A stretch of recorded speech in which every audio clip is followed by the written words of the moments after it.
চিকিৎসক হওয়ার পথে রাফির প্রথম প্রফেশনাল পরীক্ষা ছিল রবিবার।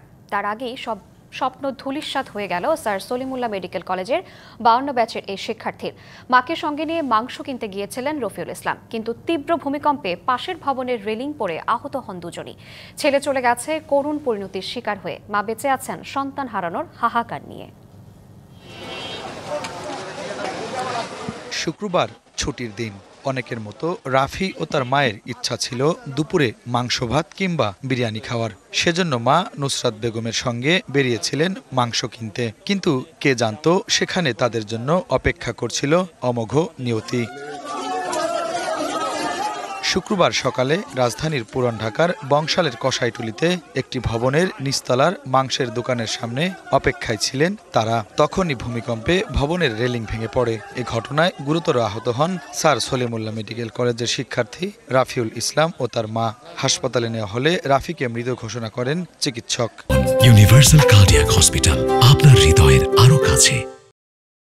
মা নুসরাত এখনো চিকিৎসাধীন। যখন ভূমিকম্প শুরু হচ্ছে তখনই লগে লগে এটা শব্দ হয়েছে আমরা পিছনে ঘুরেই দেখি তিনজন শেয়ার হয়েছে। সবকিছু রয়েছে আগের মতো, কিন্তু নেই শুধু সবার প্রিয় রাফি। মেডিকেল কলেজের ক্লাসরুম থেকে শুরু করে রিডিং রুম সবই যেন নিস্তব্ধ হয়ে আছে। শূন্যতা অনুভব করছে সকলেই। এমন অকাল মৃত্যু কোনোভাবেই মানতে পারছেন না কেউই। পুরান ঢাকা এবং ঢাকা সাউথের এরিয়াগুলোতে আমরা অনেক ক্ষেত্রে আন্ডার ডেভেলপ দেখছি। আনএক্সপেক্টেডই ছিল, আমরা এটা নিতে পারিনি এই অকাল মৃত্যুটা। বাবা মা অনেক কষ্ট করে এখানে পাঠিয়েছেন ওনাকে, অবশ্যই ওনার অনেক ডেডিকেশন ছিল যে না আমি বড় একজন ডাক্তার হবো, মানুষের সেবা করব, মানুষের পাশে দাঁড়াবো। সেখানে ফার্স্ট হয়ে যায় বাইরের মোস্ট প্রবাবলি কালকে থেকে শুরু হবে। চিকিৎসক হওয়ার স্বপ্ন বুকে নিয়ে পরপারে পাড়ি জমানো রাফিকে ভুলতে পারছেন না তার সহপাঠীরাও। তো আম্মুর সাথে গেছে, সেখানে দুর্ঘটনা ঘটছে।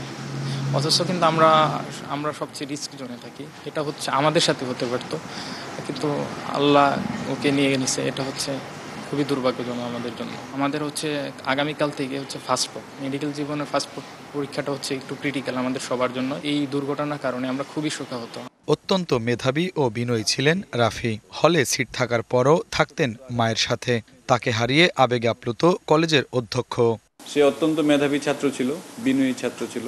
তো আমরা কলেজ প্রশাসনের পক্ষ থেকে পোস্টমর্টেমবিহীন তাকে নিয়ে যাওয়ার ব্যবস্থা করে দেওয়া, বাড়িতে পৌঁছানোর ব্যবস্থা করে দেওয়া, সেগুলো বিষয়ে আমরা সাহায্য করেছি। তার পরিবার একজন মেধাবী ছাত্র হারাইলো, মেধাবী সন্তান হারাইলো। স্যার সলিমুল্লাহ মেডিকেল কলেজ একজন মেধাবী ছাত্রকে হারাইলো এবং জাতি একজন ভবিষ্যৎ ডাক্তারকে হারাইলো। নিহত রাফিউল ইসলাম বগুড়া শহরের গুহাইল রোডের সূত্রাপুর এলাকার উসমান গনির ছেলে। শুভ খান, ডিবিসি নিউজ।